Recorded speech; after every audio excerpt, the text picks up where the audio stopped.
Nous allons voir à présent l'utilisation de quelques outils de base, à savoir les outils de sélection.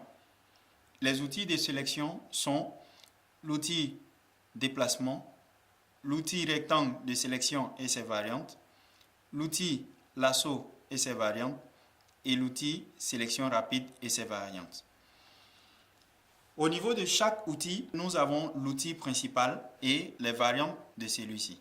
Pour afficher les variantes de l'outil, il vous suffit de maintenir le clic sur le petit bouton devant l'outil et apparaît les variantes. D'abord, l'outil déplacement. L'outil déplacement permet de déplacer un élément dans l'espace de travail. Par exemple, si nous sélectionnons la photo que nous avons ouverte tout à l'heure, nous pouvons la déplacer et la replacer là où nous le voulons. Une chose importante à savoir, c'est annuler les actions. Nous allons tout au long de cette formation utiliser plusieurs fois les options de Photoshop pour effectuer des tâches que nous voulons. Par exemple, après le déplacement d'un élément, nous pouvons annuler cette action. Pour annuler l'action, il faut faire édition. Et dans édition, nous allons utiliser ces trois options. Annuler déplacement, aller vers l'avant, aller vers l'arrière. Annuler déplacement permet d'annuler uniquement la dernière action. Comme vous le voyez, on peut rétablir le déplacement. Donc, cette action, c'est CTRL Z. On peut aussi utiliser CTRL ALT Z pour passer en revue l'ensemble des déplacements que nous avons effectués. Nous allons utiliser régulièrement les raccourcis de ces outils. Ensuite, l'outil plan de travail permet de définir un autre plan de travail. Comme vous le voyez, nous sélectionnons une zone, nous avons les dimensions, nous pouvons le relâcher. On a un second plan de travail. Les plans de travail peuvent être utilisés dans le cas des projets tels que lorsqu'on vous demande de travailler sur des projets ayant des supports de différentes dimensions.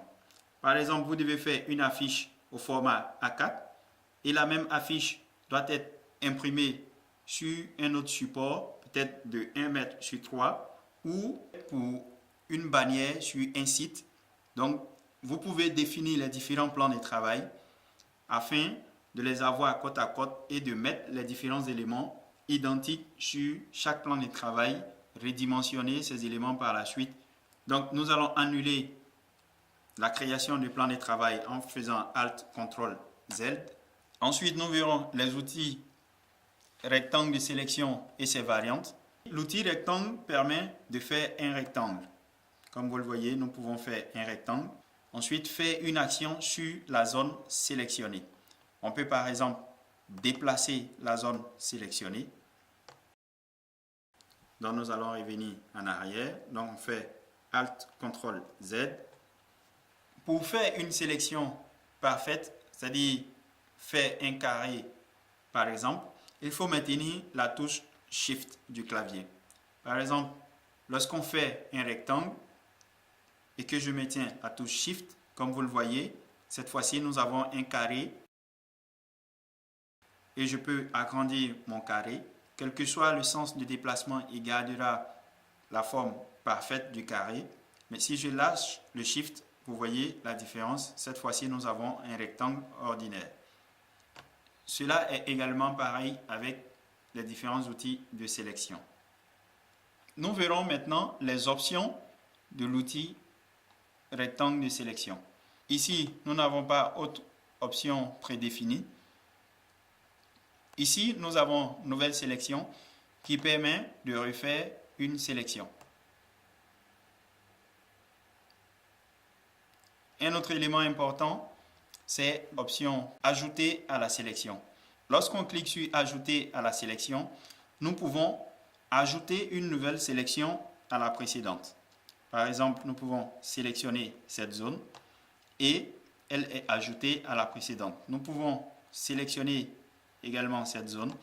Donc l'action que nous allons effectuer s'appliquera à l'ensemble des zones sélectionnées. Nous avons par ailleurs l'option soustraire de la sélection qui effectue l'inverse de ajouter à la sélection. Cela va soustraire de notre sélection la nouvelle zone sélectionnée. Par exemple, si nous sélectionnons toute cette zone, comme vous le voyez, ces parties ont été soustraites des sélections précédentes. Donc, ça peut être très utile, par exemple, lorsque vous faites une sélection qui n'est pas très correcte et que vous ne voulez pas reprendre toute la sélection, vous pouvez juste retirer la partie voulue et garder le reste de la sélection. Dernière option de cette zone, c'est intersection avec la sélection. Ici, nous pouvons garder uniquement l'intersection des sélections.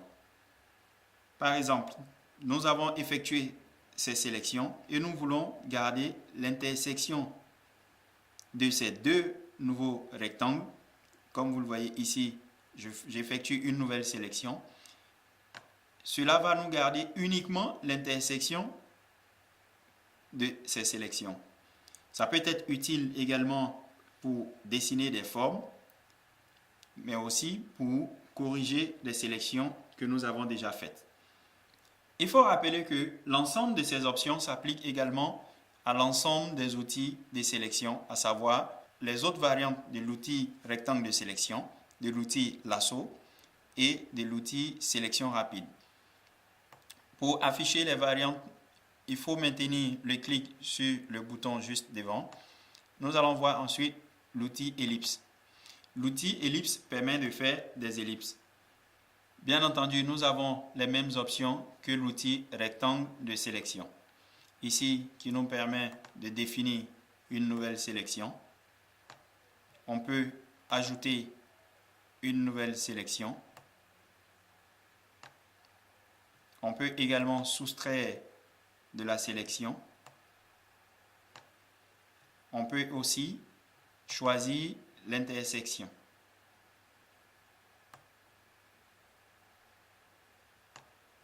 Un autre point intéressant que nous allons utiliser, c'est le menu sélection qui va nous permettre de tout sélectionner, désélectionner, inverser les sélections et autres. Donc nous allons beaucoup utiliser le raccourci également de ces outils, surtout désélectionner, CTRL D ou CTRL A pour tout sélectionner. Donc nous allons désélectionner cette zone, on fait CTRL D. Autre variante de cet outil, c'est l'outil rectangle de sélection une rangée. L'outil rectangle de sélection une rangée permet de sélectionner uniquement une rangée, c'est-à-dire une ligne de 1 pixel de largeur. Pour zoomer, il suffit de maintenir la touche CTRL de votre clavier et de faire plus. Vous pouvez naviguer dans l'espace de travail comme dans un document. Avec la souris, vous pouvez scroller, par exemple ici, lorsqu'on clique, vous constatez que c'est la largeur d'un seul pixel qui est sélectionné. Ici, on revient. Voilà. Là, vous verrez que c'est un seul pixel qui est sélectionné sur toute la largeur du document. Cela peut être utile à faire des traits très fins ou à faire des actions sur ces parties. Pour dézoomer, on fait CTRL-.